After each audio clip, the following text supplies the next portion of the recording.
Thank you, and welcome everybody.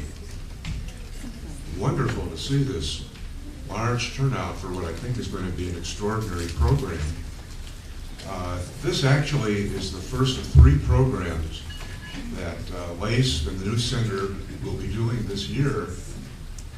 In the fall, there will be a program actually also with the Psychoanalytic Center, and there will be 3 of us sponsoring that one. It will be Jane McFadden, Freud's art and sculpture exhibit in September. And October 30th, there will be a program with Stefano Boamini, which will be an IPA celebration of the 100th birthday of the IPA. So you're all invited to these programs as well. Today, we have a program that incorporates, I think, both psychoanalysis and anthropology. I think it's going to be extremely exciting. And we're very fortunate that June Bloom has extended into July, so we'll be able to see the screen.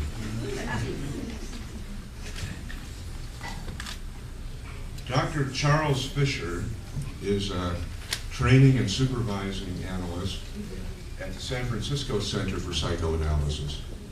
And he's also vice chair of the Psychoanalytic Training Division there. He's a personal and supervising analyst as well at the Psychoanalytic Institute of Northern California, where he teaches in the Freud sequence. In addition to his interest in dreaming, he's co-chair of the American Psychoanalytic Association's COPE study group on psychoanalysis and neuroscience. Beth Kalish is a training supervising analyst at LACE and our most recent past president. She's currently the chair of the curriculum committee. She has served on the House of Delegates of the International Psychoanalytic Association and has presented at numerous conferences. Her interest in dreams stems from many years of teaching candidates, as well as dream work with her patients. In 2007, Dr. Kalish received the Alumni Citation of Achievement, an award from Sarah Lawrence College. She's in private practice in Los Angeles. I might mention that Dr. Kalish teaches the dream segment of the LACE extension course, Advanced Clinical Technique, and her segment of the course is extremely popular. On a personal note, I would just like to add that both Dr. Fisher and Dr. Kalish are members of the Rangel Study Group, as I am, and we've been meeting for many years. I've been a member of it for the last 5 years, where we meet between Southern California and Northern California, rotating, and we meet quarterly. It's been one of the most exciting experiences of my professional life, and it has helped to be made so by their unique and erudite contributions. So, with no further ado, Chuck Fisher and Beth, will you step forward?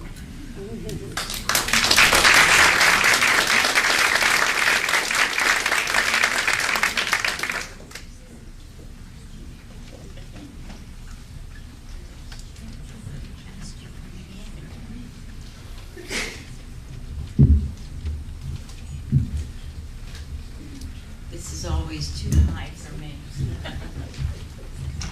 Good morning and welcome. It's just wonderful to see so many people in the middle of the summer willing to come out to hear about the Amazon. You know, it's kind of interesting. In the Amazon, one is covered with mosquitoes from head to toe. It never fails, and it's pretty hot there at all times. This morning I woke up with about 6 mosquito bites. And I thought, well, mind and matter certainly go together. It was a long distance message.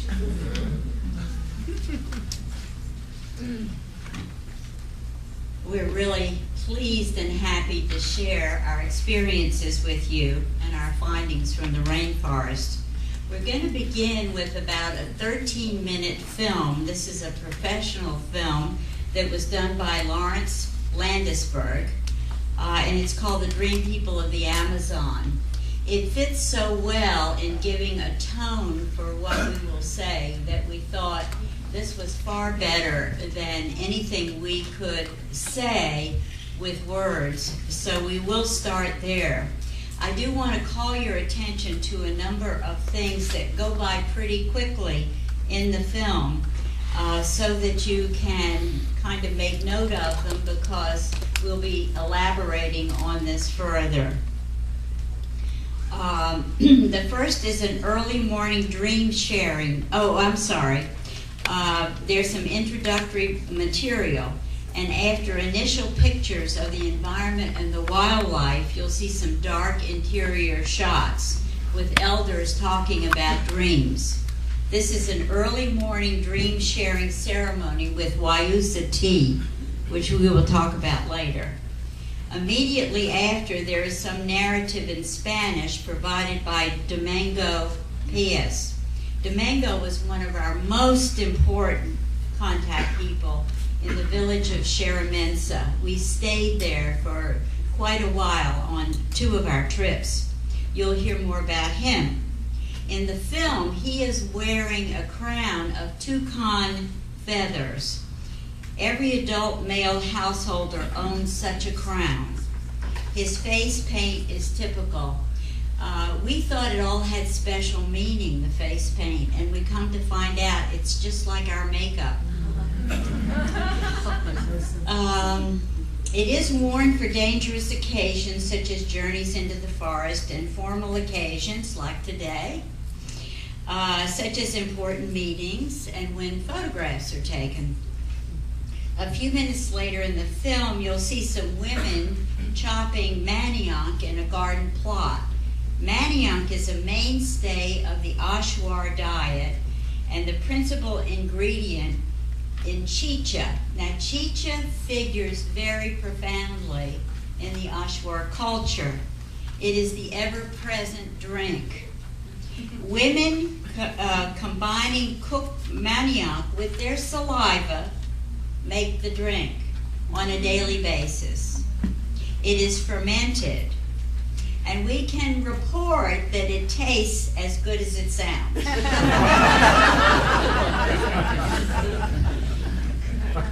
Next, you will see a ceremony with ayahuasca, or natem, administered by a shaman.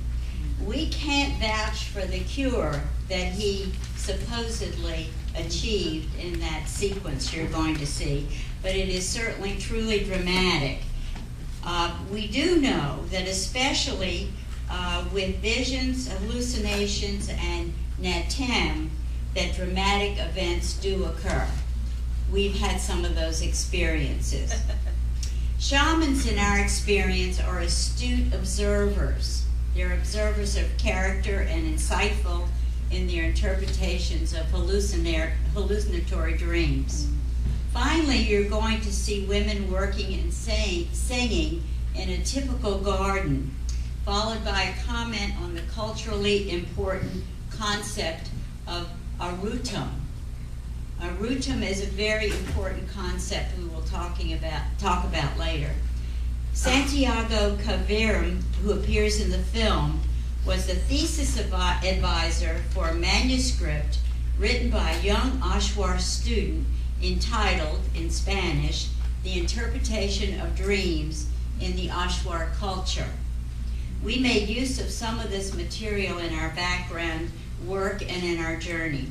You'll also see Raphael Taish, the shaman, who figures very strongly in some of our own experiences and what we heard. Okay, now we'll see the film.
Indigenous people for whom dreams are powerful and very real.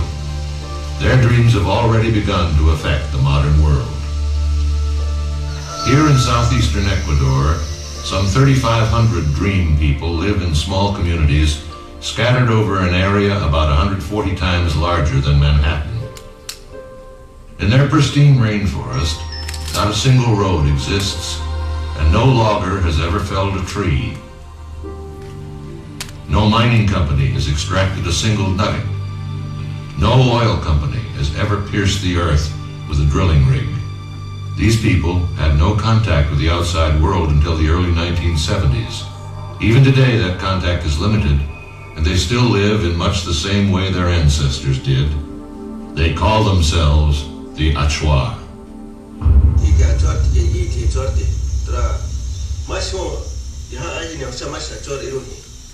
Rosarita nekas toke ihunia chorti tarimat pusar warakam dia nekas ma timya variaisha e pachri tuki putai samdi. Because the messages contained in dreams are so important, all Achuar families gather around the fire before dawn to share their dreams and use them for guidance.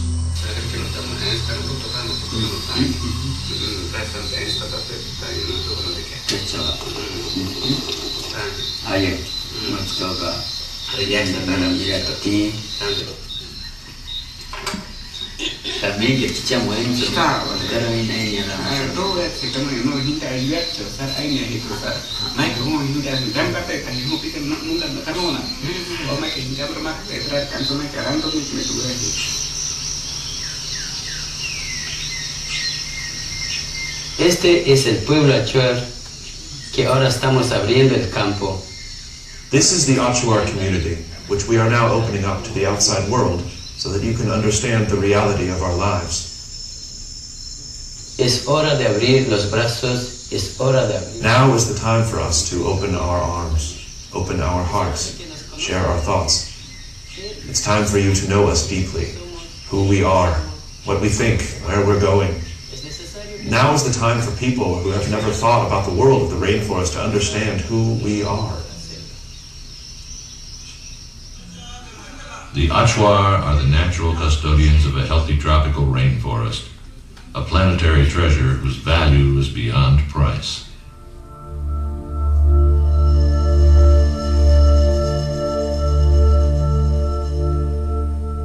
Forests like these help maintain the Earth's climate in a balance that ensures our very existence.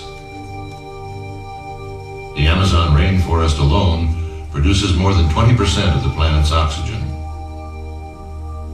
Rainforests are the source of many of today's medicines.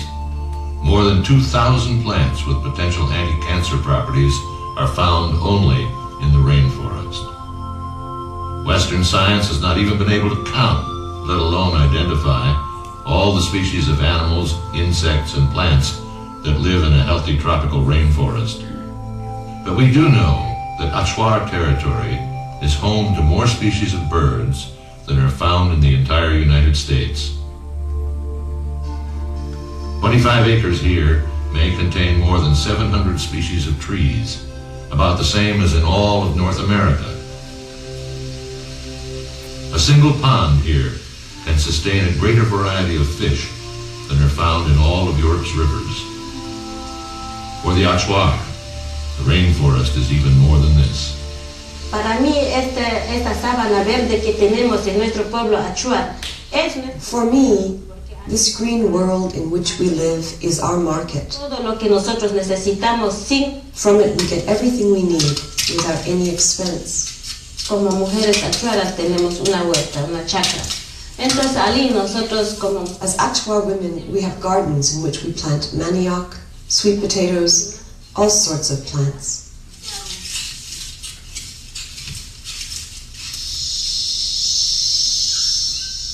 Within a quarter-mile radius of this garden are some 80,000 different species of plants, most of which are unknown to Western science. One plant that is known to outsiders produces curare, the poison on the tips of the darts shot from Achuar blowguns.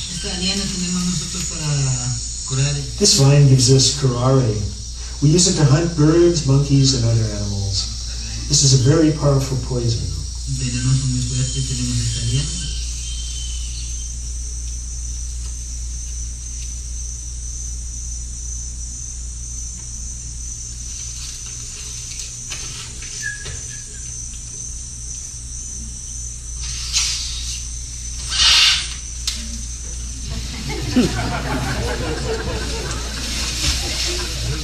Curare is such an effective muscle relaxant that Western medicine uses a compound derived from this vine for open heart surgery. This is called dragon's blood in Spanish. We Achuar use it for ulcers, and for any cut it's very good. Even in the humidity of the rainforest, the sap from the dragon's blood tree can heal a wound in a day or so.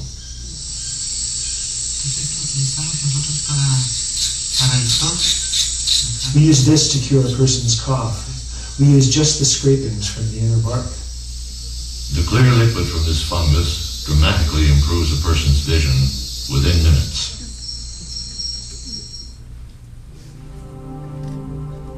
In their ancient past, the Achuar learned that a tea made from the bark of a certain vine, boiled with the leaves from another plant, would let them perceive a different reality.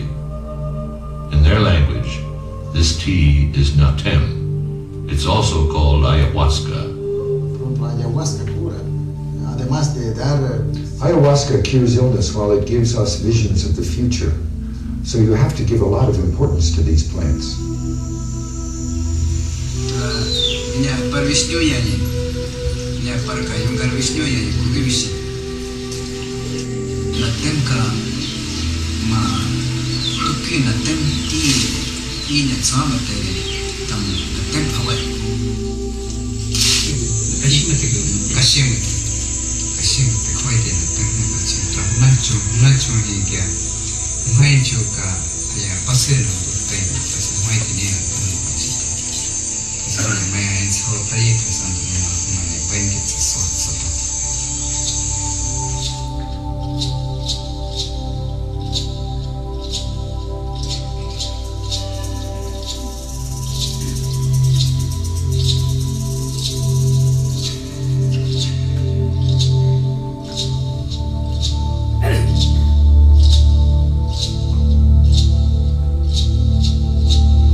This woman and her husband walked for 2 days through the rainforest to see the shaman. She is suffering from severe abdominal pain and has not been able to have another child.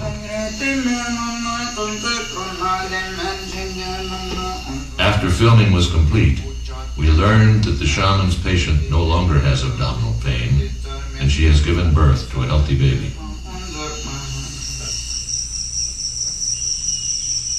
Although the Achuar get their food, medicine, and building materials from the forest, it provides far more than what we would call resources. La selva es nuestra madre. Creemos que Nuncui es la diosa de todos los cultivos. The forest is our mother. We believe that Nuncui is the goddess of the earth, of our gardens, of everything we eat. If Nuncui didn't provide, there simply wouldn't be any food.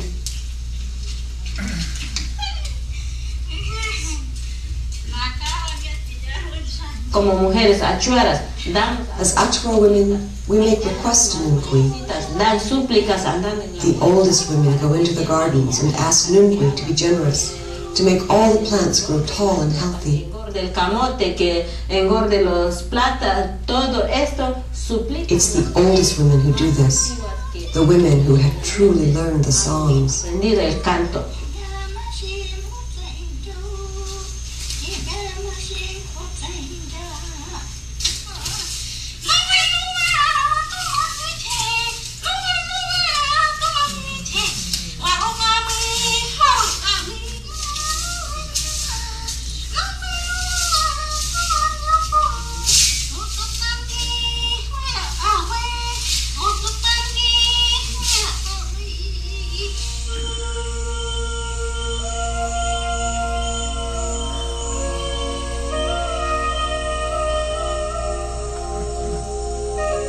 For the Achuar, the rainforest is also the source of spiritual power. In their language, this power is called Arutam.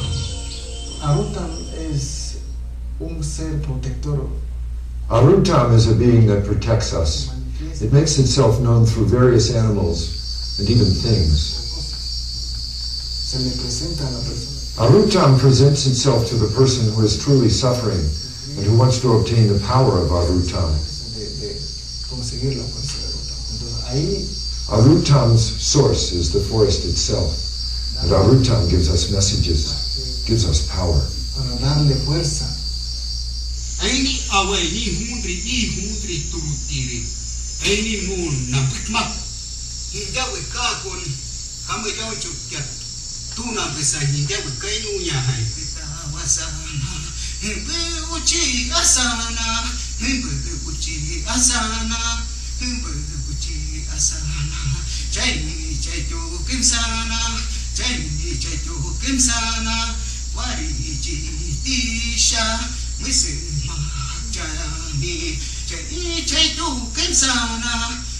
Los mayores tienen fuerza de Arutam. Our elders have spiritual power, the power of Arutam.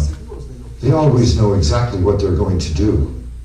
We Achuar never speak of important things unless we know that we have the power of Arutam. Van a hacer lo que van a On the other hand, without Arutam, an Achuar is no one.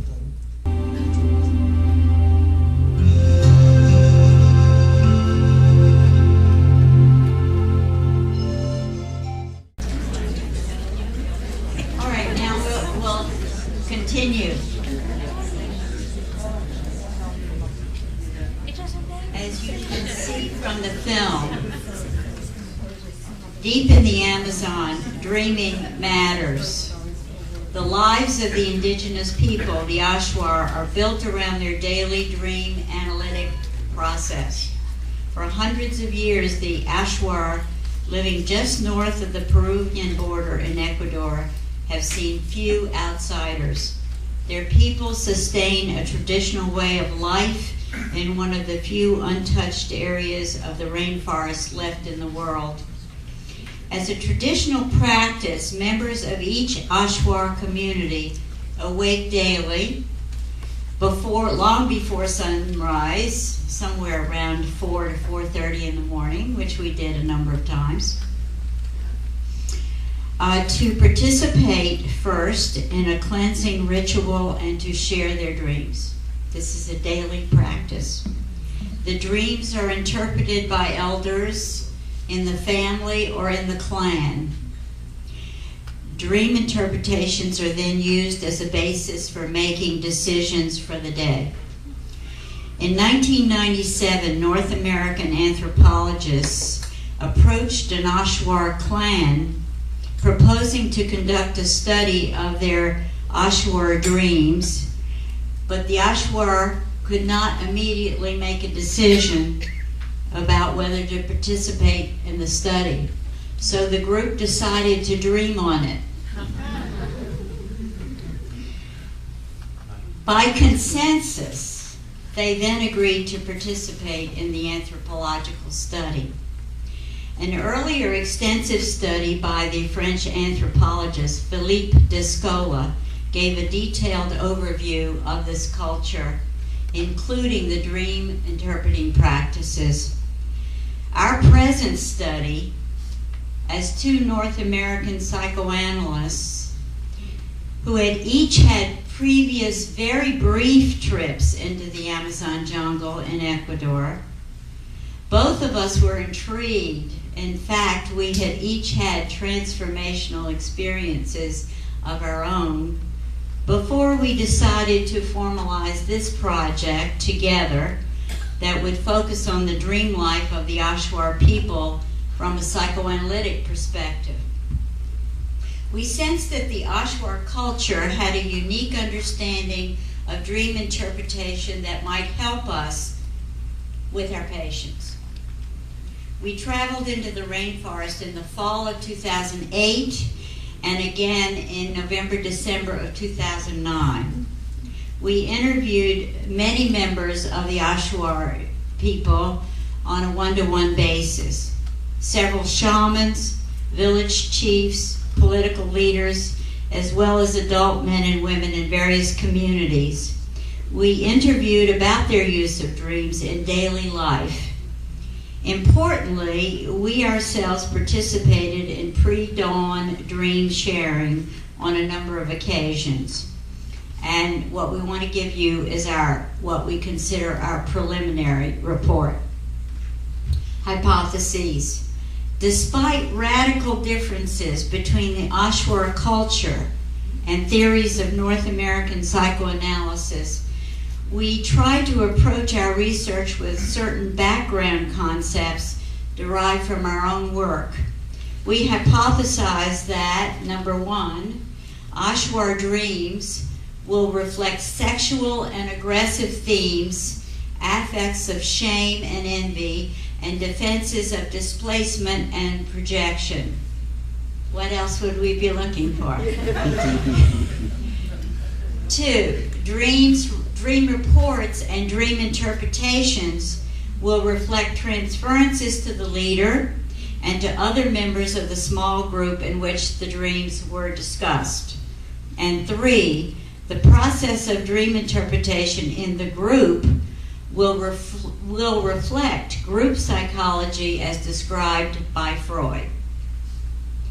While we did hold these ideas in our mind as beginning hypotheses, we also wanted to be very open to surprise. We anticipated there would be new concepts that would shed light on and test our assumptions.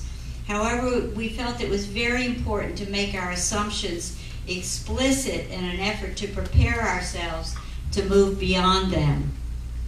Most previous studies, as I said, had been published by anthropologists, and they were based on a broad socio-political and cultural view. As psychoanalysts with a particular expertise in dreams, North American style, we felt we would bring a unique perspective to some of the earlier descriptions that we read broadly. Our desire was to concentrate our efforts on an objective scientific approach to Achuar dream work. For example, can Achuar practices be compared and or contrasted to our own dream methodology and interpretation?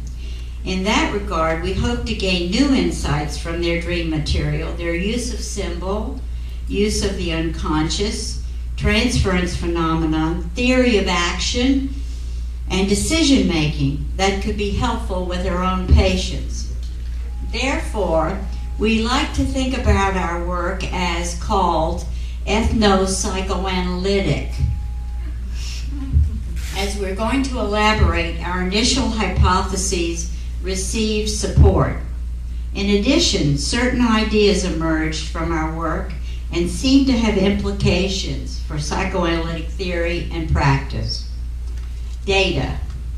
Data gathering was conducted in a number of villages along the Pastasa River, which can be reached only by canoe.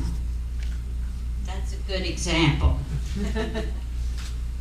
We visited 5 different villages plus the Kapawi Lodge, which served as our main base on both visits. This was luxurious and gorgeous compared to our experiences in the village when we slept pretty crudely, sometimes on the ground or sometimes on a mat under not much of a cover. But it was wonderful. In all, we interviewed 20 informants, as well as conducting numerous informal conversations. We heard 38 direct dream interpretations in 2009, as well as more than 40 interpretations of, quote, what they call typical dreams.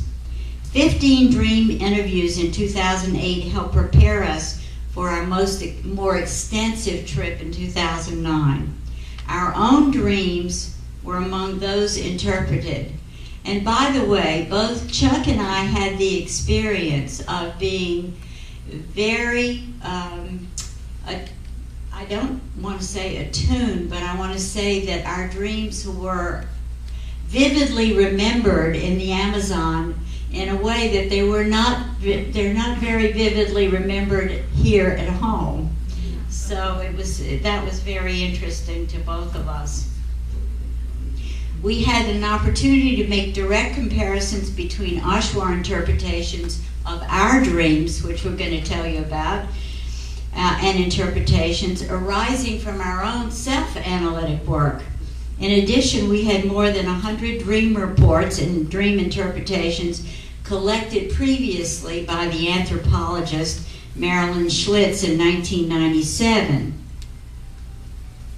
as well as a manuscript called The Interpretation of Dreams, which I told you about, which was written in 1993. Now, a little anthropology. Chuck is going to present that material.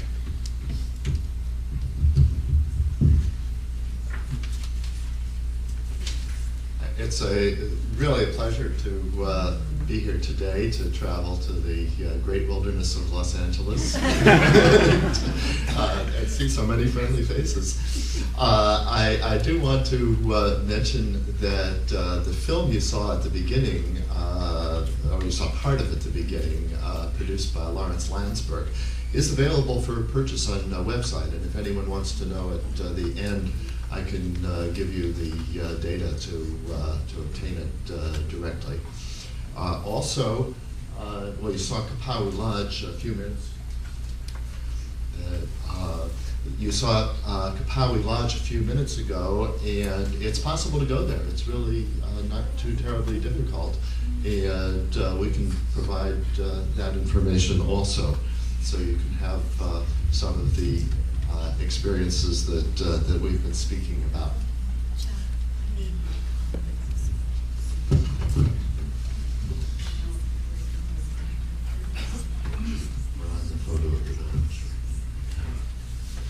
So the little anthropology, there are now about 6,000 Achuar people living in 64 villages, mostly in southeastern Ecuador. A few are across the border in Peru. The Achuar are thought to have migrated to the Ecuadorian rainforest thousands of years ago, coming across the Bering Strait with other groups and continuing on to South America. Living in the rainforest, they have never been conquered, still living illegally as an independent nation which owns its land. The Achuar live in close harmony with the rainforest environment, conducting an economy based on hunting, fishing, and gardening. Some traditional beliefs of the Achuar people are these. One, the spirit world is alive and present in all things, especially large trees. Large trees, rocks, waterfalls, plants, and animals. Arutam, a powerful spirit, is the reality which underlies all appearances. It is an actual creature, but also the grand spirit of everything. 2, the spirits of ancestors are potentially dangerous. Souls are divided into a good part and a bad part. The unsatisfied souls of the dead, especially dead children, who had little time to find satisfaction in life, seek to extract nourishment and vitality from the living. Since the soul lives in the head, it is best to maintain control over the skull of the departed. Similar beliefs are reflected in the former head-shrinking practices of the Shuar, a neighboring tribe, just across the road, more or less. 3, death is never accidental, but is caused by the malevolence of a person or spirit. Often a living person, especially a shaman, is blamed. In such a case, revenge murder is likely to occur. In more recent times, payment of a fine may replace murder. Shamans cause harm by sending magic arrows, sensak, through the air to the victims. And it's interesting, you get access by going on their little Piper Cub airline called Aero Sensak. Magic Dart Airlines. 4, an ailing person may come to a shaman for diagnosis and healing. Both the ill person and the shaman take a hallucinogenic plant preparation called natem, or ayahuasca. The shaman is then able to see the sensak darts in the body of the suffering person, and he then removes the darts. 5, dreams can provide crucial information about reality. During sleep, the soul leaves the body. It travels everywhere and sees many things. This information is revealed in dreams. For example, one type of dream, called a true dream, or penke karamprar in Achuar, is considered to be the soul's genuine visit or dialogue with a known person. 6, dreams reveal the future. By sharing dreams during the pre-dawn Wayusa ritual, people can make appropriate plans for the day. The dreams must, of course, be interpreted correctly. Elders, both male and female, interpret dreams. There are several categories of Achuar dreams. First, there are those dreams that occur after consumption of medicinal plants, which cause visions or hallucinations. And second, dreams that occur without plants, the so-called daily dreams occurring during sleep. The latter category represents daily dream interpretation practice, what you talk about over Wayusa. The dreams or visions that occur after use of hallucinogenic plants are planned experiences and most often used for a particular purpose, such as to cure an illness, to solve a conflict, or long-range problem for an individual or for the whole community. Sharing of dreams daily is in the home. It is a family activity. A tea brewed from leaves of the Wayusa tree is prepared by women in the house. The adults awaken about 4 a.m., sit by the fire, sipping tea slowly until very full, which usually takes about half an hour. This is the time of dream-sharing conversation, as well as talk of other family and community matters. Part of the experience is the purging, and by that I mean vomiting, that occurs when one has consumed enough tea. This is considered necessary. When full, each person goes into the forest and purges. It is considered an important purification ritual to refresh one's system daily. We participated in this early morning ritual on 5 occasions. Taking the tea and the subsequent purging heightened the intensity and affective aspects of each experience. As we Westerners are not in the habit of such activities, it's especially heightened. This daily purging before consuming any food appears to have no negative health effects. It is seen by the Achuar as a cleansing ritual and is thought by some Western scientists to help minimize side effects of the caffeine contained in the Wayusa plant. Others believe that the purging may help minimize parasitic infections. During one of our first interviews at Kapawi Lodge, and there's a person who would not be photographed. We interviewed him without face paint, but he wouldn't be photographed until the next morning when he'd been able to prepare. So he described dream sharing the following way. Our dreams take priority as they define what we will do for the day. For example, if there has been a plan for hunting and I have had a troubling dream, I would change my plan, stay close to home, and perhaps do some crafts. I know if I go hunting, I will not be successful. This has been learned from our elders for hundreds of years. The dreams are true for us. Now you hear more about that from Beth. That the dream is true for the Achuar became highly significant for us as psychoanalysts and quite different from how we utilize dreams in our work. As many of you know, we psychoanalysts think about dream material in the context of an analytic hour, of the dreamer's associations to the dream material, of background knowledge about the individual, his or her intrapsychic conflicts, and of events in the relationship between the patient and the analyst. Manifest content, obviously, is only the beginning of the investigation. Latent meaning requires long investigation to be somewhat understood. Achuar dream sharing, as they described it to us, relies primarily on the manifest content and their multi-generational interpretations of certain symbols and their meaning. However, our experience with the actual practice of dream interpretation among the Achuar indicates that the methods used are much more subtle and complex than they themselves describe in their explicit dream theory. Sandler, 1983, made a related comment about differences between analysts' explicit and implicit theories.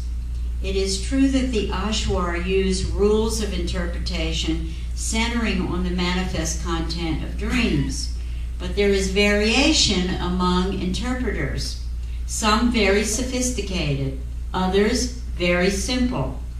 The more sophisticated interpreters were the shamans and the leaders for the most part.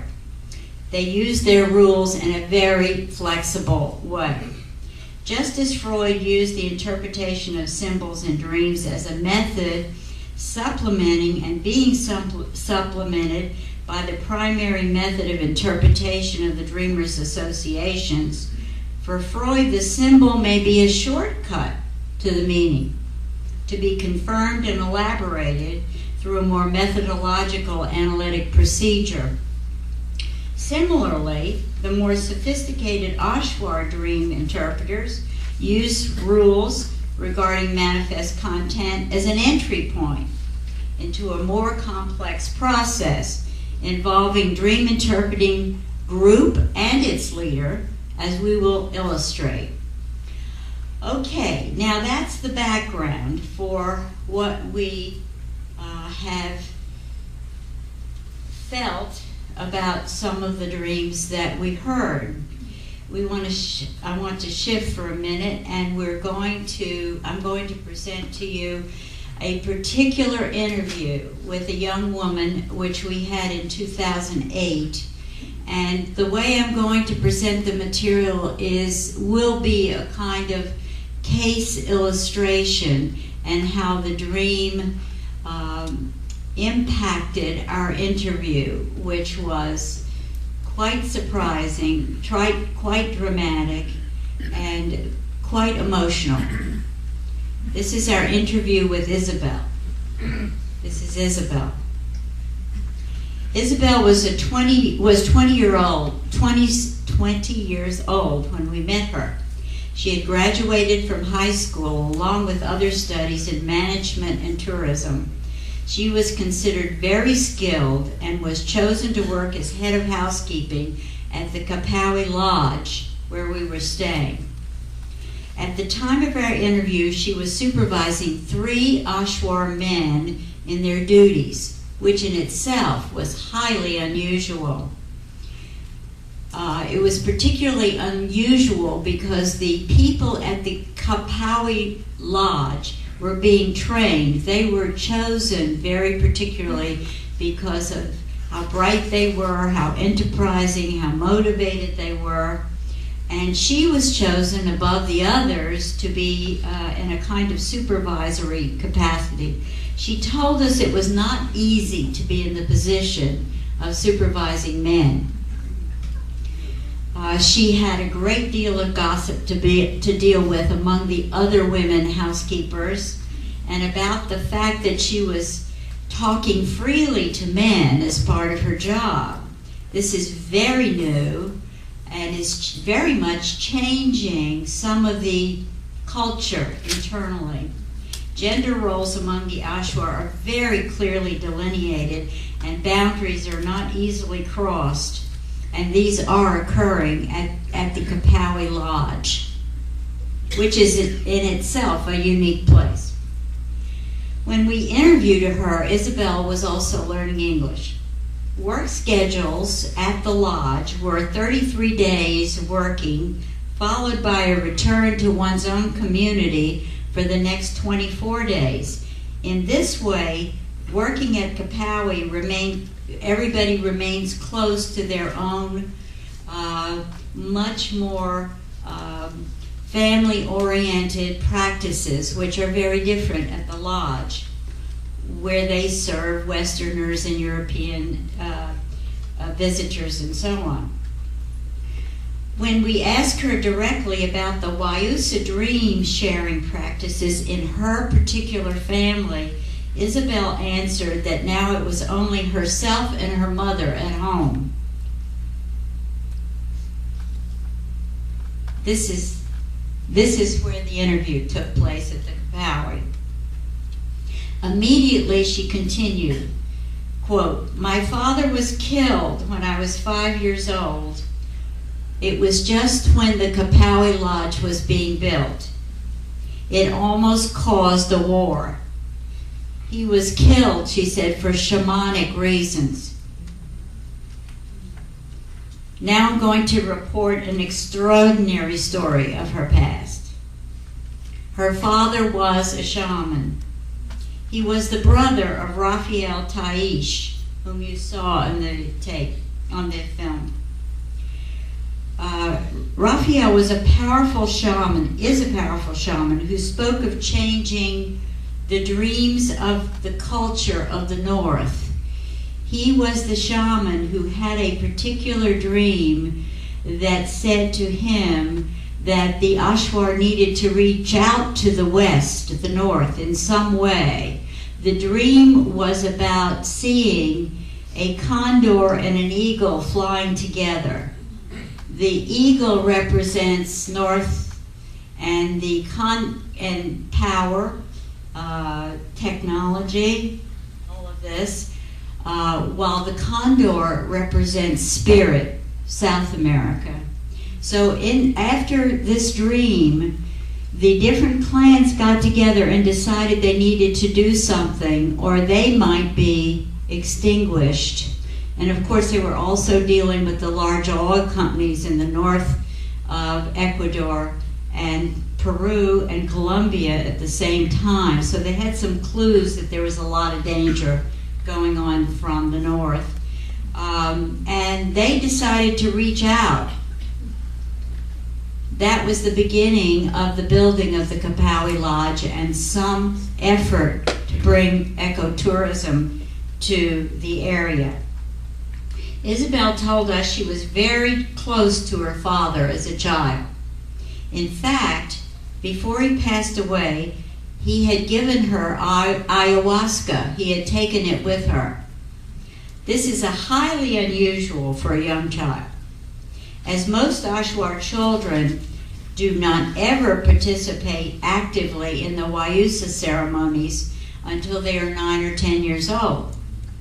Isabel's early household consisted of her father, 3 wives, all of whom she called her mothers, 3 brothers, and 2 sisters. By the way, they are a polygamous society. Isabel recalled her childhood vision about taking ayahuasca with her father. She saw herself as an adult working at the Kapawi Lodge. She saw this in her vision. This powerful message stayed with her all through her adolescence. In retrospect, she believes her father knew that he might die, and he might die young, and he wanted to teach her. As Isabel described the unusual trauma of her father's death, which was translated to us by our guide, Danielle Cooperman, that's Danielle. We could not have done our 2 trips without this man, who was an Ecuadorian and was involved in the building of the Kapawi Lodge. As she told us about this trauma, we observed her body is slumped. She looked down continuously as she spoke with us. She appeared deeply emotional as she talked openly about this trauma in her family. Clearly, the death of her father continues to affect her some 15 years later. It was evident to us in her body attitude.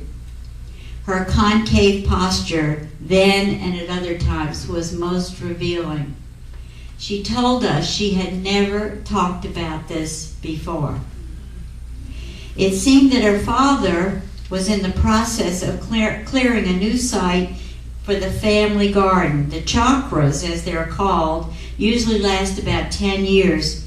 Once cleared of trees, the chakras are planted by the women with manioc, a staple of their diet, along with other vegetables. The women of each family take great pride in their gardens. As you saw, they're digging and cleaning their manioc every single day. And it's very difficult work. The women in the community are old when they're 40. While Isabel's father was working in the field far from the village, 2 strangers approached him. One of the men said he was sick and asked the shaman for help. He took the men to his home, and the shaman took ayahuasca with the sick man. This is a common practice for cure of illness. For the shaman, the medicinal plant helps him to see what's wrong with the patient that he's treating. Based on the shaman's vision, he immediately knew this man was not sick.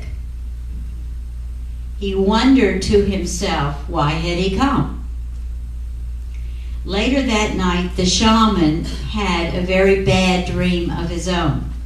He saw himself with his own mouth open extraordinarily wide. This is considered an extremely ominous dream, foretelling the death of the dreamer. When the dream was told during ayahuasca the following morning, the women began to weep and urged the shaman not to return to the field that day, as they knew, in quotes, that such a dream was going to have dire consequences. They physically tried to hold him back. Do not go for planting, Isabel told us. They pleaded, but he was insistent. He was insistent on clearing the site. He told them finally to go to the forest to collect fruits of the heliconia plant, cook them at home, and send the brothers at lunchtime to bring this heliconia plant to the chakra. The mothers were so upset by the dream that they had heard that morning, they would not let the sons go to the chakra. At the end of the day, the shaman did not come home. Then the two boys were sent to look for him. The shaman was found murdered. The strangers had disappeared. Isabel told us her father had had this premonition of danger when he recognized that the so-called sick man was not sick at all. She herself, she said, had had a bad dream confirming this. She was only 5 years old. As Isabel recounted this story for us, we were very deeply moved, recognizing how this early trauma had and still continued to affect her.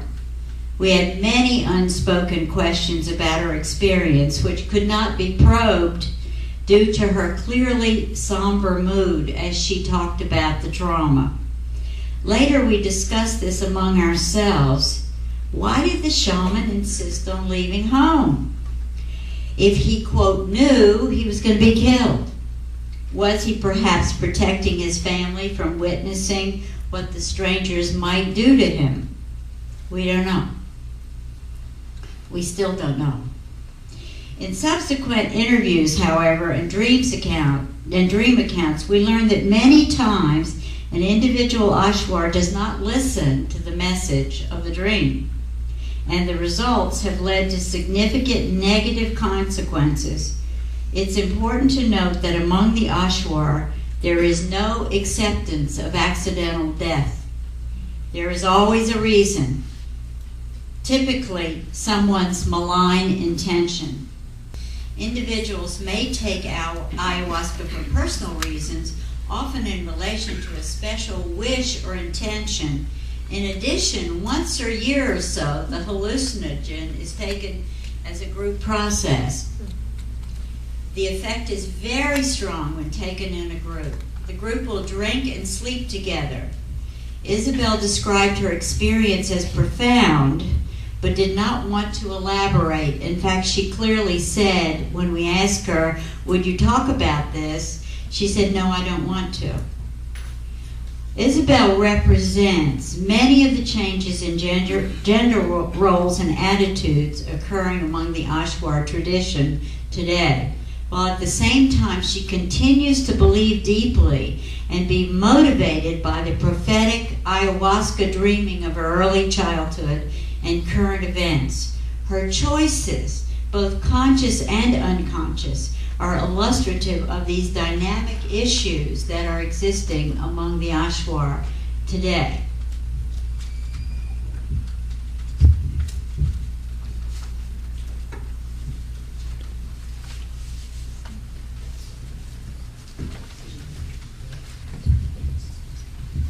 I'm going to turn now to a very overview type synopsis of some of our survey data.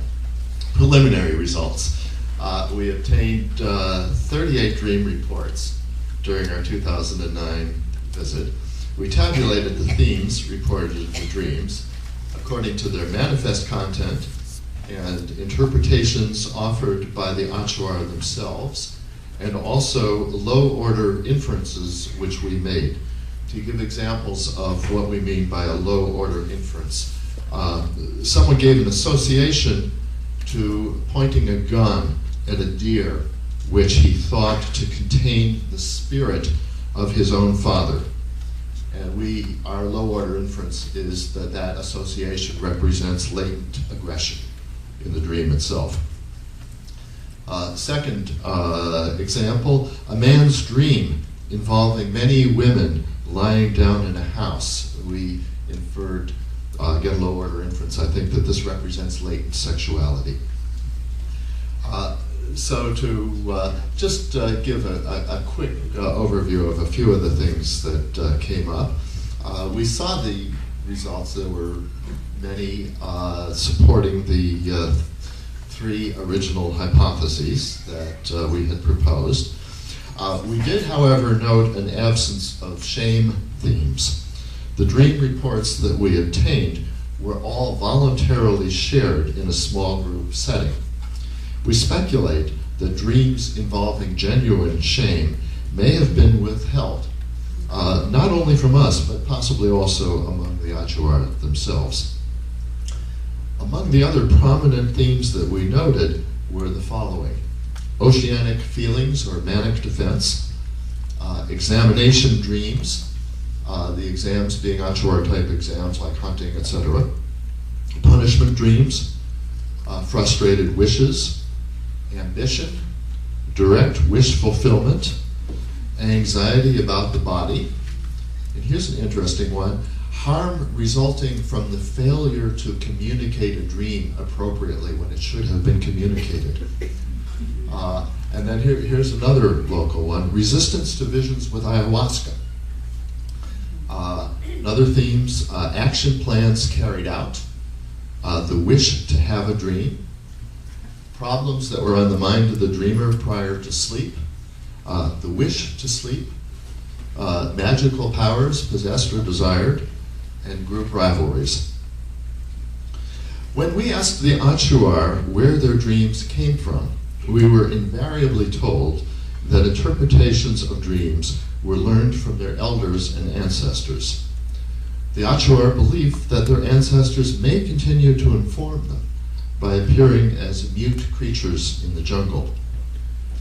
As a matter of daily practice, we observed repeatedly that dream interpreters asked for associations, contextual data similar to day residues, and took into account information about the person of the dreamer. When interpreting each other's dreams, they appeared to rely on direct personal knowledge of the individual, his or her immediate concerns, and an ongoing daily group interpretive process. It became clear to us that while dream interpretations are rule-based, the rules are flexible and are applied with greater or lesser skill by various interpreters. Here you see discussion going on. Dreams are often thought to mean the opposite of what the manifest content portrays. Because a single dream image can have many opposites, there is inherent flexibility in the system. Disguised content is revealed by interpretation. Many primary process and metaphoric connections are made. Certain dreams are thought to reflect transference to the shaman, although the word transference, of course, is not used. Descola, who is a student of Claude Lévi-Strauss, emphasizes the sophistication of the mental processes of Achuar dream interpreters. This point has been emphasized in relation to many other indigenous groups, including some work which we cite in here. I won't give you all the citations, but we do cite Kevin Groark, who's from here. Like Lévi-Strauss, Descola maintains that Freud misunderstood dreams by applying interpretations directly to particular dream symbols. French structuralists, he asserts, understand dreams in terms of relationships between concepts. Needless to say, we differ with Descola. While it is true that Freud wrote about certain typical dreams, the examination dream, for example, there was far more to Freud's approach to dream interpretation. We found that the Achuar, too, have typical dreams. We heard 30 or 40 of them. Even with these, the rules are applied fairly flexibly. Most dreams are understood as propositions of an if-then form. For example, if you go out, you will be bitten by a snake. A wise Achuar will not go far from his village after such a dream. Yet, in contradiction to this rule, we were told a highly dramatic story by a woman who nevertheless did go out after such a dream. She had compelling reasons to do so. Beth, you advance to the next slide. I haven't indicated it in the text, but there she is. This is the woman who survived the snake bite. But she nearly died due to a lack of anti-venom in the clinic to which she was taken by canoe. The dream is thought to be true if you do go out and are bitten by a snake, or if you do not go out and are not bitten by a snake. Hence, the meaning of a dream is a proposition rather than a specific prediction. As we mentioned before, the Achuar speak about daily dreams, ordinary dreams during the night that is, and dreams with plants. When we simply asked them to talk about dreams, they were equally likely to speak about either category. In general, dreams with plants, that is, hallucinogenic substances, are thought to be more reliable than daily dreams. Medicinal dreams are often used as confirmation or disconfirmation of daily dreams. The substances used are ayahuasca, or natem, tobacco juice, interestingly, and malikoa, or datura. Ayahuasca is an everyday drug for a shaman, an occasional one for most adults. Malikoa is a powerful and dangerous drug, but gives very powerful visions. It's an experience to be had a few times in a lifetime. It's also used as a rite of passage for adolescents and to reform and rehabilitate individuals who seriously violate norms. In addition, it is used to gain power and renewed purpose or vision. It brings one to the closest possible encounter with Arutam, and hence has greater truth value or reality than other dreams or visions. The Achuar, these are some types of dreams. The Achuar classify dreams in a number of ways according to their contents. As in Freud's interpretation of dreams, certain typical dreams are recognized within each content area. An entire category of dreams, called kuntuknar, are thought to predict good luck in hunting. The dreams instruct one what kind of game to pursue. For example, if one dreams about a person carrying a heavy log or a heavy basket of manioc, it means that one will have success in hunting for a large, heavy animal, such as a paka. A dream, an interesting one, a dream in which a woman indicates that she is sexually available is a positive sign for hunting woolly monkeys. An indirect metaphoric relation is invoked to explain the connection. As psychoanalysts, we speculated that such interpretations serve to diffuse overt sexual tensions and jealousies within the clan or community group. A second category of daily dreams, Mesikramprar, warns of immediate dangers. A dream that one is hurt with a needle or a fishing hook means that if one ventures outside the house, one will be bitten by a snake. Mercedes, the woman who barely survived a snake bite, had had such a dream. A third category of daily dreams predicts remote misfortune or death. A dream in which one loses clothing or appears nude presages the death of a relative. Here, the metaphoric connection to feeling unprotected is one which seems more natural to North American psychoanalysts. Other dreams predict good fortune, marriage, pregnancy, or the arrival of one's children coming to visit. So, I'm going to move now to presenting a little bit of a group process of dream interpretation. In our written text, we say one of the investigators presented a dream. Beth has now communicated that she is willing to acknowledge this is her dream. So Beth presented a dream during a pre-dawn Wayusa ceremony.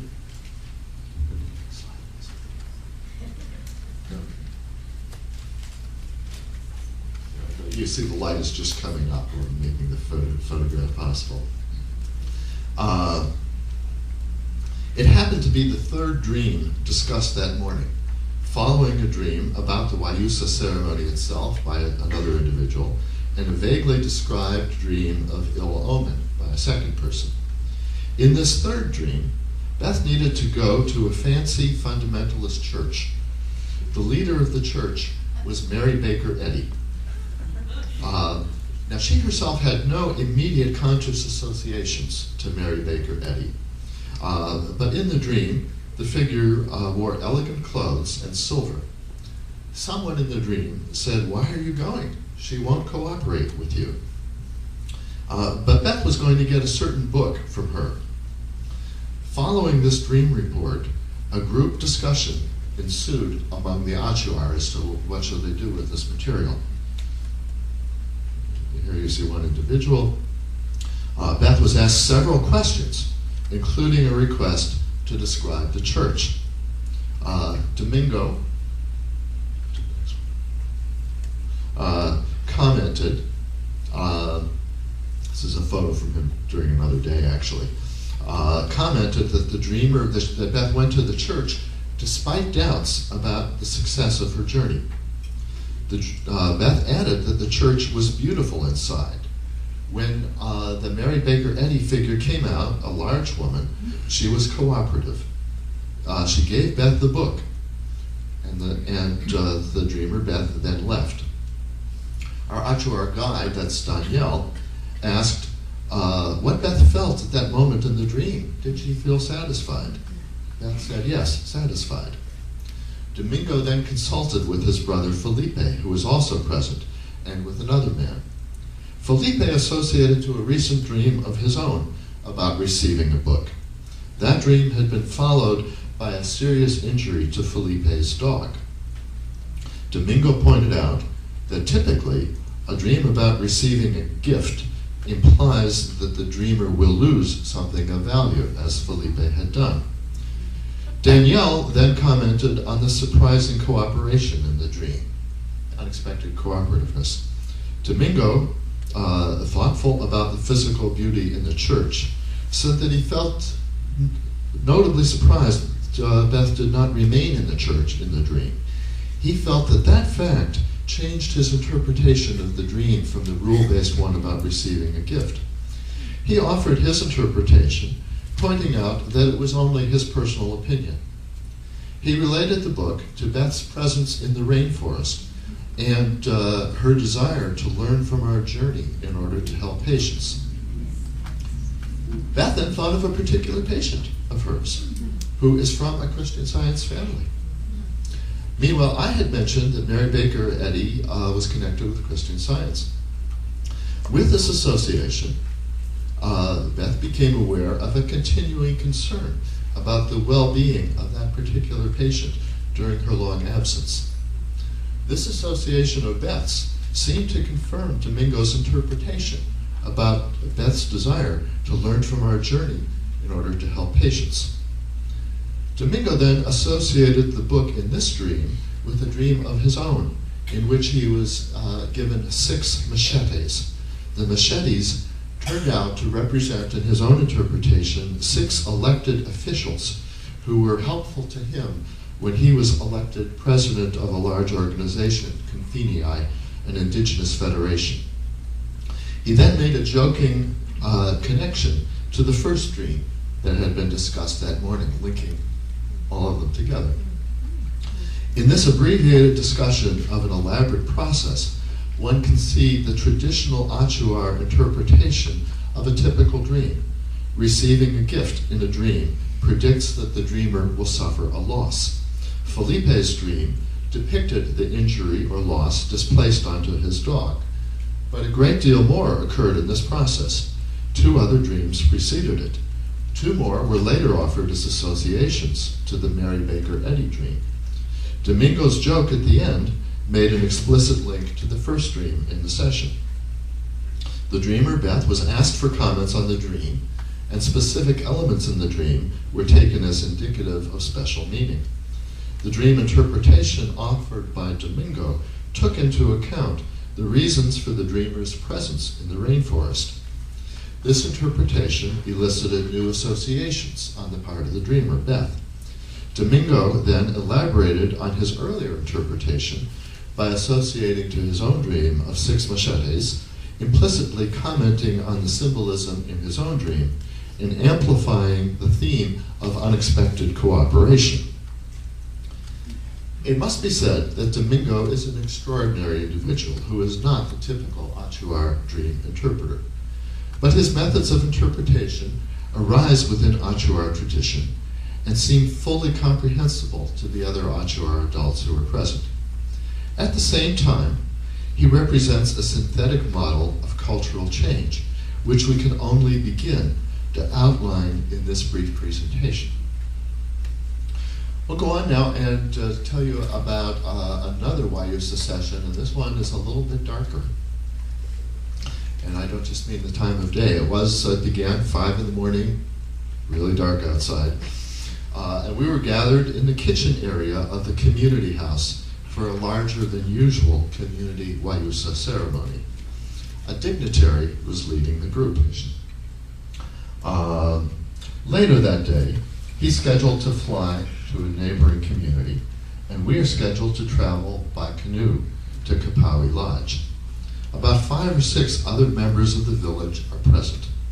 As we all drink Wayusa tea, using gourds to dip the liquid from a large common pot, a general conversation goes on. After a while, we are ready to talk about dreams. The leader asks the Achuar people who are present if someone would like to share a dream. And here you see something of that. A young man volunteers, and the leader interprets the dream. It falls in the category which the leader refers to as wishes not fulfilled. The second volunteer is the leader's adult son, Pablo. In Pablo's dream, some children came to him and said, "Some spears will attack you." The children said, "Prepare yourself." Pablo continued, "For defense, I made a wall around the house and prepared shields." The children insisted that he would be attacked from all directions. There was just one place at which he had not finished the defense when he woke up. The leader responds, "When we dream about spears and you are hurt by a spear, it means that you will be sick. But in this case, there was much talking and discussion, but you were not wounded by any spear. The dream is about talking. The fact that there are many spears means that there will be much talking about you, people criticizing you. The presence of the children in the dream means that someone will help you." The leader continues that the previous night at bedtime, his wife told him that there is comment in the community that Pablo, the son, but not the son of that wife, Pablo, the son, had hired a shaman to cause the death of a very elderly man who had died in the community several days earlier. Dangerous rumors are indeed rife. See some of the people discussing the rumors. The leader then turns to us and explains that this example demonstrates once again how often dreams do in fact become true. He continues broadening the issue that many in the community have been sick recently. People think that the power of a shaman may be involved. Shamans, as we mentioned, are thought to be able to cause harm from a distance by sending tsensak, magic darts. While the leader is talking to us, his wife is off on the side, talking to 3 other women. Those are the 3 women. The wife then reports that these women are concerned about the machinations of a shaman in another village. The leader explains that a former alliance with the distant shaman has been thrown into doubt because there has been much illness and death recently in the community in which we are meeting. We, the Achuar, are always searching for the causes of things that happen in our lives. The leader cites other instances that make things look bad for the remote shaman. At this moment, the leader goes to speak with one of the women present at the Wayusa ceremony. He returns from this recent consultation and reports some alarming news. He has just learned that a shaman within this village had taken Natem a few days earlier and saw in his vision the person who was causing all of this damage and death. A vision with Natem assigning blame for illness and death is precisely the sort of event that can lead to the murder of a shaman or an outbreak of war. It is clear that 25 or 30 years ago, Events such as these almost inevitably led to war. Descola documents many such examples. To our surprise, the leader himself does not seem alarmed. He will call an immediate community meeting to deal with the problem. Here you see a photo from a different community meeting. We weren't in this one. And there you are at back of my head, and then there's you in there, and then sitting around the fringes are the people having in the community meeting room. The leader is sure that the matter will be resolved. 30 years ago, he reports, there would have been a discussion between two men sitting close to one another, opposite one another in chairs, each holding a loaded rifle. And 0, 1, or 2 would survive, depending on how the discussion went. We're not included in the community meeting which follows, but since the community house, like almost all Achuar houses, has no walls, we were able to see in. The local shaman was sitting on a chair in the middle of the room with a ceremonial machete at his side. The secular leader on the periphery of the room also had a ceremonial machete. As the meeting ends, the dignitary's plane arrives. This is actually a slightly larger plane than his, but you get the idea. He rushes to the plane with all the children in the village and many of the adults following him to say goodbye. And what was the outcome of the meeting?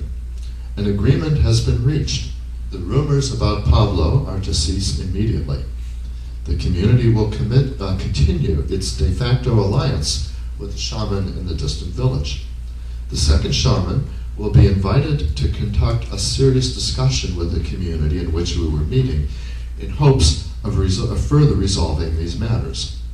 The discussion will occur during a subsequent Wayusa ceremony. Murder and warfare have been prevented, in marked contrast to the perpetual warfare between the Achuar and their neighbors and among groups of the Achuar just 2 decades ago. Dramatic changes have taken place. How has this been possible? What do these changes imply for the Achuar? And what lessons are there for psychoanalysts? So, some implications. One might ask about Pablo's dream and that of Isabel's father, the shaman, whether they did in fact have dreams which foretold the future. Did Pablo predict the rumors before he learned about them directly? As psychoanalysts, we might think of Pablo as sensitively attuned to environmental cues of all kinds, especially those arising from important people in his life.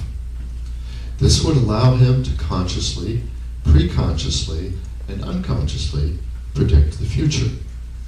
Many contemporary psychoanalysts, including most notably Leo Rangel, who is here and who is the person who is responsible for Beth and me meeting, but many contemporary psychoanalysts have written about dreams as trial actions or deferred action plans.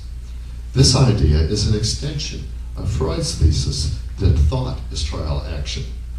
It is only a short additional step to say that dreams are action plans.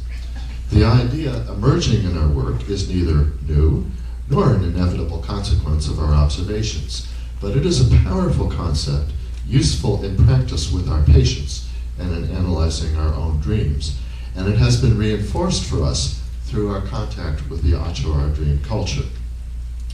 Considering the interactions which took place among Pablo, his father, and his father's new wife during the Wayusa ceremony, we had a chance to observe firsthand a dramatic process as it unfolded.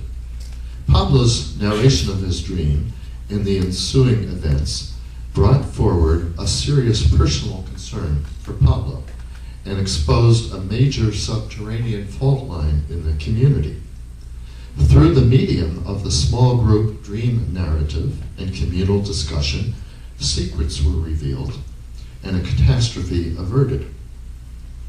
Was all of this unconsciously anticipated in Pablo's dream? What can we say of the father-son axis in the father's interpretation of Pablo's dream. Also, the leader's new wife is not Pablo's mother. The Wayusa ceremony seemed to bring the three family members into an alliance to identify and address a serious problem which might have become divisive for the family. Was this family configuration also background for Pablo's dream? These considerations form the nexus of a second emergent concept, the dream report as a form of communication to the listeners, and in this case the listening group, the anticipated audience for the dream, which functions as an important day residue for the dream itself. That's who you plan to tell it to. Finally, we raise the question of cultural change and its relation to the Achuar practice of dreaming. Diminished warfare, less infant mortality, fewer polygamous marriages, changes in gender roles as a result of increased contact with the outside world, all have their impacts. This powerful social change may have been reflected in a change in dream content and dream interpretation. In the past, daily dreams were often interpreted and understood in relation to efforts to predict when and how enemy attack would come. Other dreams helped one plan one's own attacks against enemies, and people spoke about seeking arutam in order to figure out how to effectively plan war. This was a major concern, and while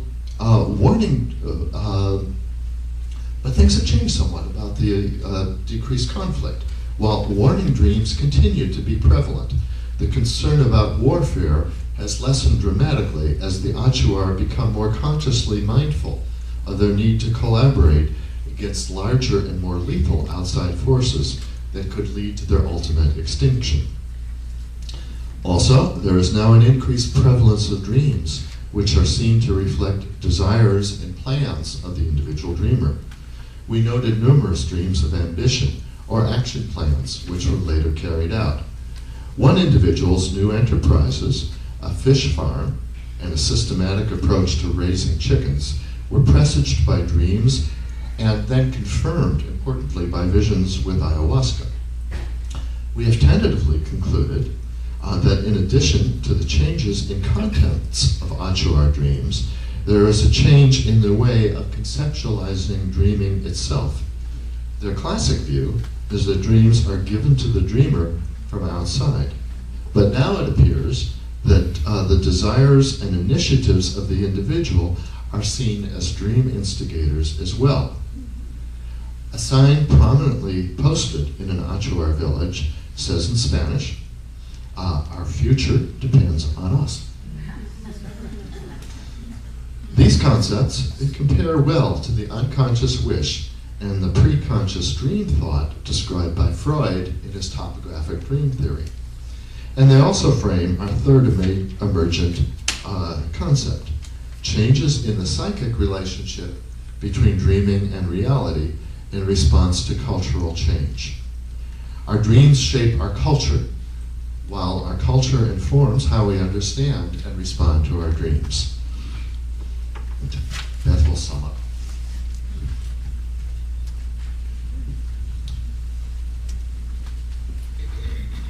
With their emphasis on pictorial imagery, disguised meaning behind manifest content, primary process and metaphoric connections, and flexible methods for dream interpretation in the light of the dreamer's life situation, Achuar dream theory has much in common with the practices of North American psychoanalysts. And we can see, however, several differences, major differences. There probably are more, which we will find as we go along. The fact that the Achuar see dreams as literally predictive of the future, whereas psychoanalysts do not, and the fact that the two dream theories make very different claims about the instigating source of dreams. In one case, seeing the dream is stimulated by an unconscious wish. In the other case, by a deeper reality outside the psyche of the dreamer.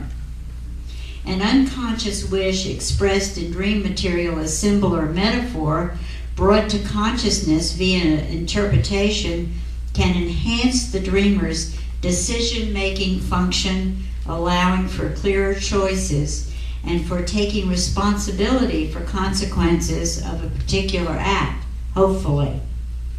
In traditional Achuar culture, an external source, such as a shaman or a spirit, is more likely thought to determine dream content and meaning. Thus, responsibility is experienced as external to the individual dreamer. Meaning, passed down by elders from generation to generation, retains its concrete relevance to daily survival. These are major differences in the structure of fantasies and dream life in the two cultures. However, there are a few bridging concepts. With changing conditions of daily survival, the Achuar culture itself is encompassing a dual theory of dream. At the same time, psychoanalysts have begun to explore predictive models of the dream as a deferred action plan. While we found that indigenous dream interpreting practices show significantly more sophistication and progressive development, especially in primary process thought mode, our findings support the earlier research of Cracking, 1992, in which he found in Brazil that the indigenous people in their myths and dreams use a highly developed primary process thinking as refined and nuanced as secondary process. In conclusion, while much of what we have presented is very preliminary, we have found themes that connect dreaming in the two cultures and that continue to impact our thinking with patients on a daily basis. Briefly, emergent themes. Number one, the use of dream as a signifier of a deferred action plan. That is, quote, predicting the future because it represents the unconscious intentions of the dreamer as well as the anticipated responses of others. 2. The dream report for the Achuar serves as a form of communication to the listener as well as to his larger community. In North American psychoanalysis, while the analyst hears the dream from the dreamer, the analyst is also a member of a greater analytic community, the institute, study groups, training programs, and so on, which perhaps pre-consciously form a background audience for the analyst's thought and his or her interpretations. 3. Changes in the psychic relationship between dreaming and reality reflect the dreamer's response to cultural change in indigenous societies as well as in our own. And 4, lastly, primary process thought may have its own developmental progression from concrete to complex ways of processing information, including personal experience. These processes are similar in sophistication to what we think of as secondary process functioning. Thank you all very much for being so patient.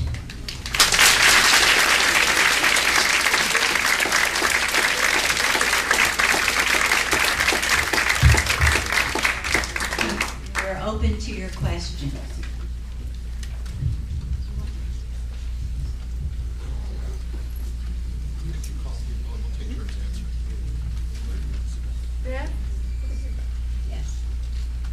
What was your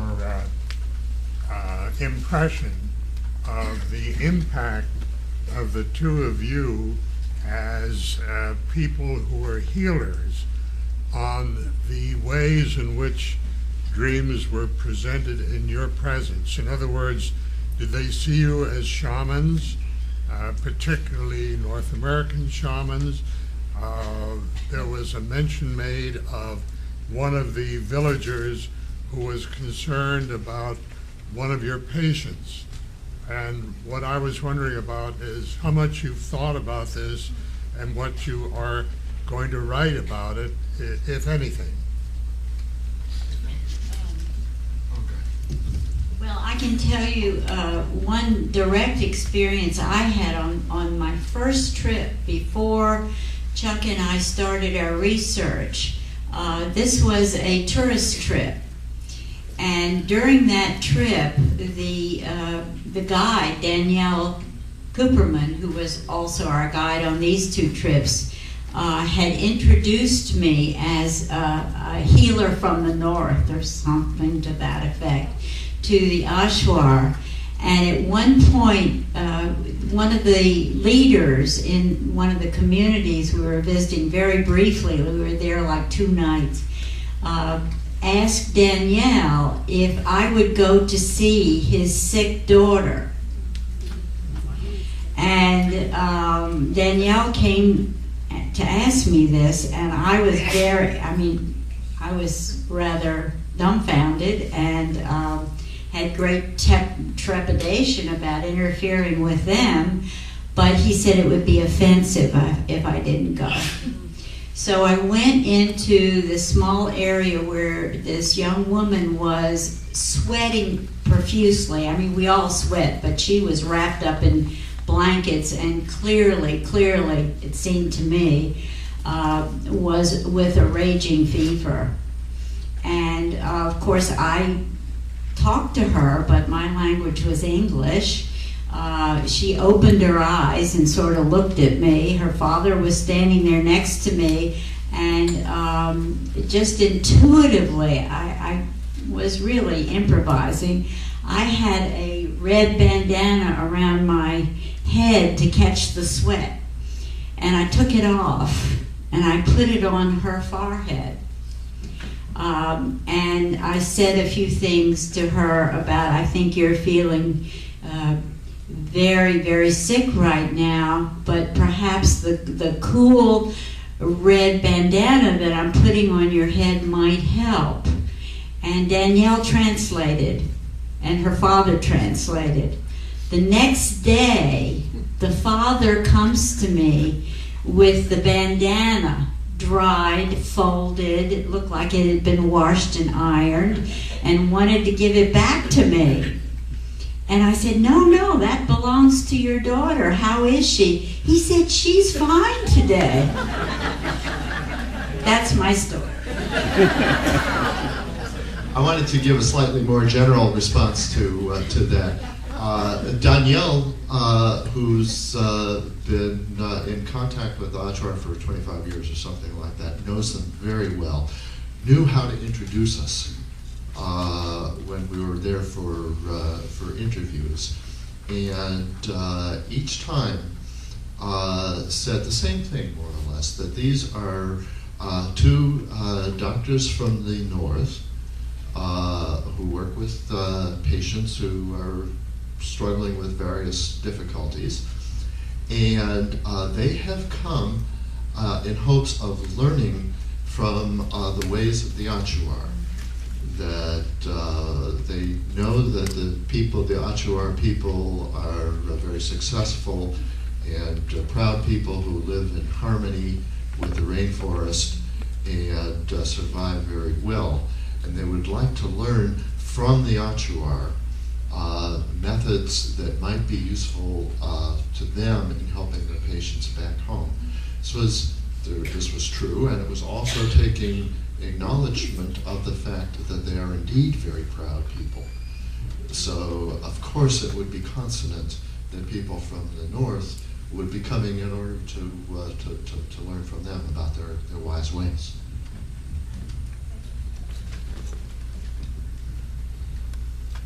Thank you very much. It was extremely interesting.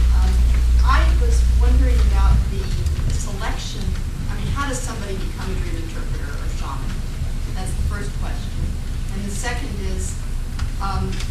is there a link between being a shaman, which is a healer, and leadership in the community?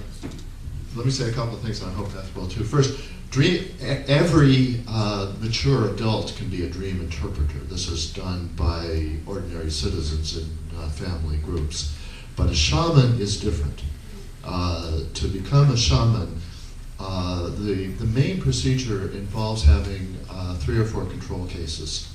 And you go and you study with various other shamans, and you learn, and you do supervised work, and if you're doing well, then you become a shaman too. And it also requires a high tolerance for risk, because if somebody dies in community A and it's blamed on the shaman in community B, that shaman is in mortal peril. I think that was sufficient. Way in the back, yeah. I noticed that there seems to be a similarity in many other primitive cultures of the belief that shamans can heal, and it's very positive that they can also send out messages to harm other people. And in places totally at the other end of the globe, like in Africa and Haiti and so forth, in fact included, and evidently people do suffer injury and even death sometimes. I don't know for sure if it's power suggestion or what.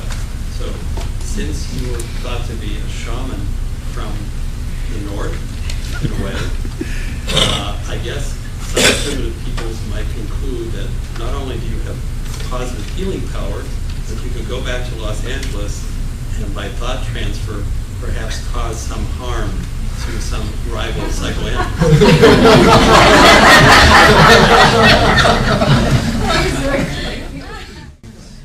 It's a good, very interesting comment. I don't know what more to say. Never thought of even trying out those new powers. I'm curious, you went to learn from the natives. Were they curious about how you did dream interpretation? Did you share that with them, or did you not want to taint their way of doing it? Yes, several of the interviewers wanted to know how we worked and what powers we had or didn't have. There was quite a back and forth about that on a number of occasions. You want to elaborate on that? They were very curious.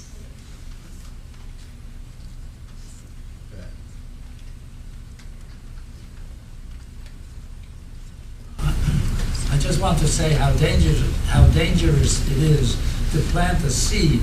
You never know what it will grow into. This whole idea took root one innocent afternoon at one of our luncheons of our little groups. I saw the 2 of them putting their heads together and expressing surprise that both have had this common experience with with strange people far away in the jungle. And of course I was never surprised because I knew Beth by this time and I knew nothing would faze her. Sleeping in the mud, sleeping on the ground, becoming a shaman, risking her life, she'll do anything. And the seed that I thought was rather small and had small potential grew into a verdant forest. What we've heard today is a breakthrough into a new dimension of psychoanalytic understanding, into a series, bed of data that we're completely unaccustomed to. And I think we had a breakthrough today, and a crossover into a new type of research and a new type of applicability of psychoanalytic principles. One of the main conclusions that Beth and Chuck discussed here that impresses me is the complexity of secondary process thinking, where analysts thought that only primary process prevails. And in my theories, that applies to the entire unconscious, not just sleeping, dreaming life, but waking life. Unconscious decision making, rather than everything being on a primary process basis, without logic, without temporality, without meaning. As much second, and here's where I've had a big disagreement with Charles Brenner, who uses that fact to say that since there isn't that much difference between ego and id, or primary and secondary process, the division into psychic systems seems weak and invalid. I think quite the contrary, that what we've learned as we went along, and this is a big substantiating piece of research to that, is that even in the most primitive type of thinking, the most primary process type of thinking, secondary process shows its head and prevails and shows the effect of civilization, evolution, and logic. And you see it at every level. You probably see it in caves as well as in the Amazon jungle and as well as in Beverly Hills. This, in a way, is remarkable, this turnout. But it's not remarkable when we realize how this material reverberated into the unconscious of everybody sitting in this room. They knew there was something different, something to be wondered about, pondered about later on, and we've really had a treat, and I'm very proud of our representatives who did this.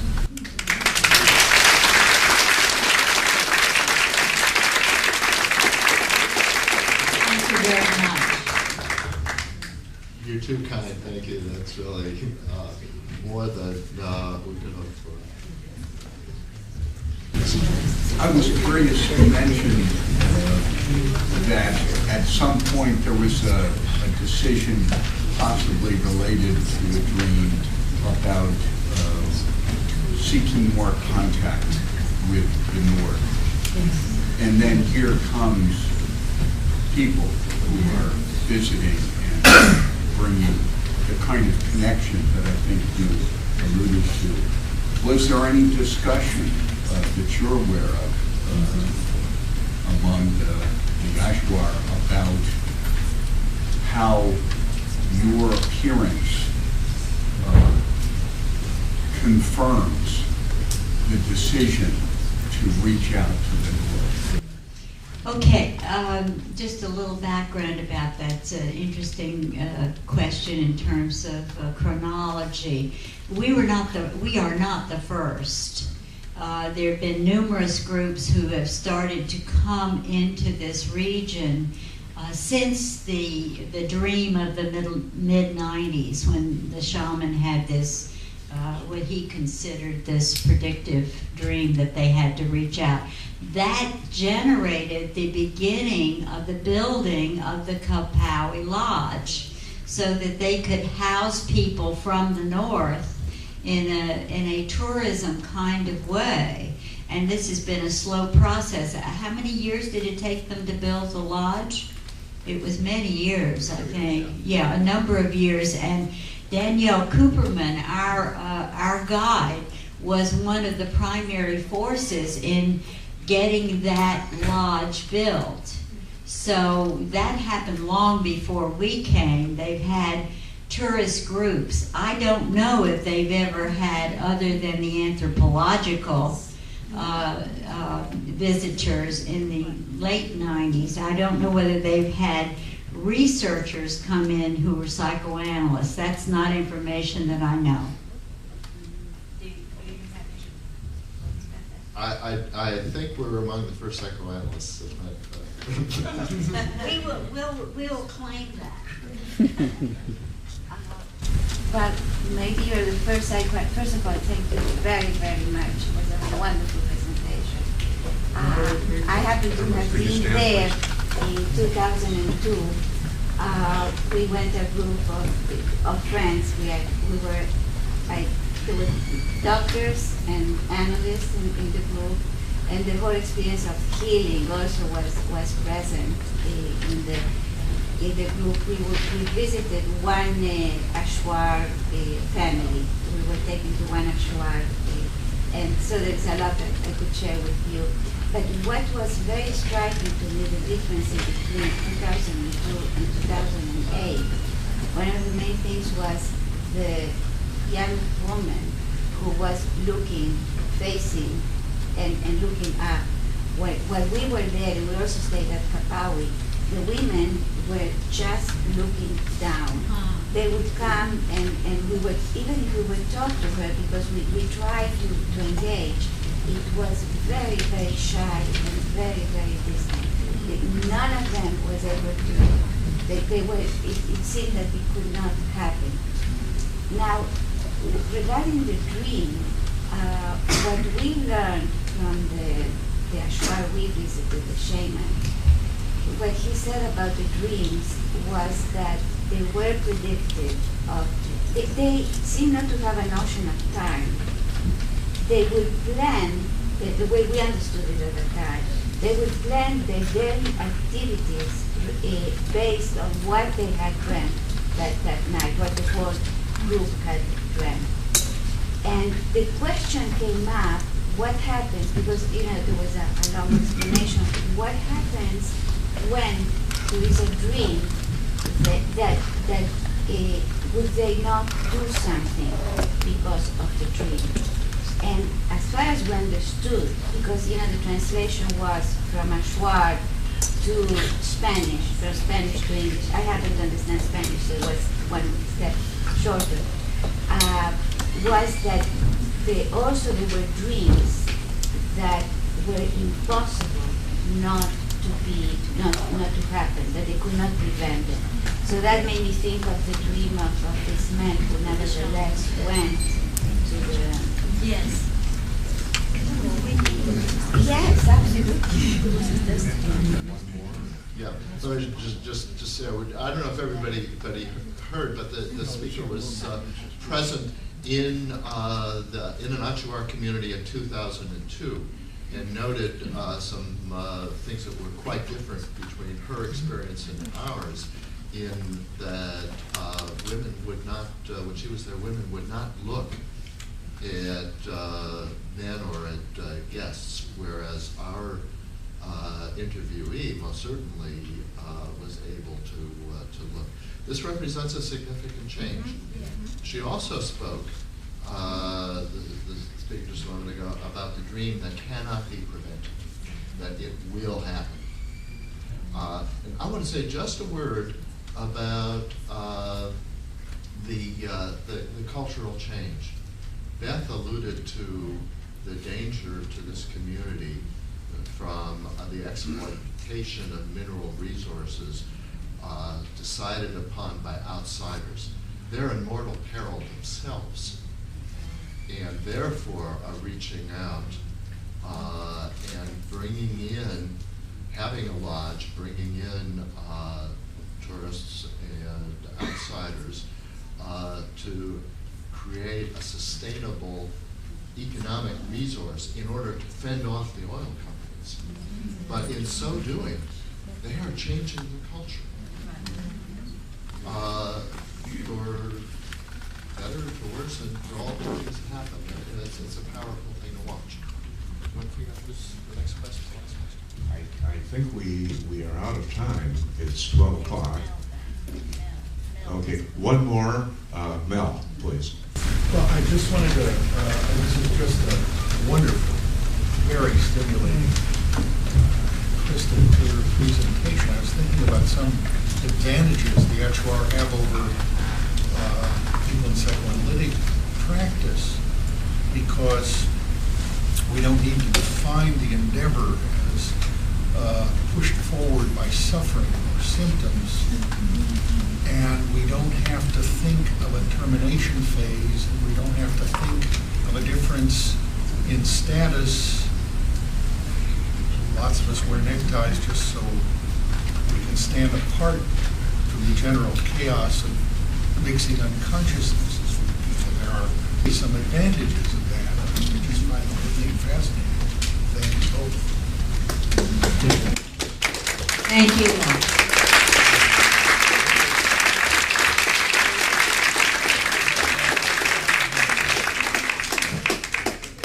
Thank you so much, Chuck and Beth, for this extraordinary presentation. I don't think I've ever attended a psychoanalytic meeting like this.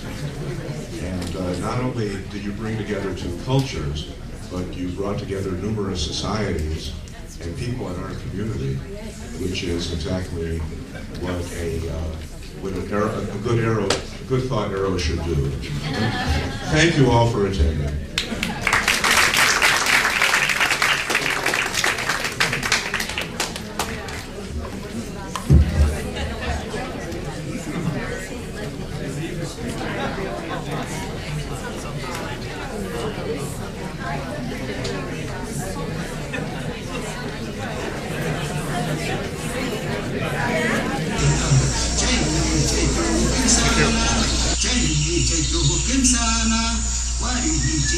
Isha, Missy Jani, take to Kinsana, take to Kinsana, so Waruna.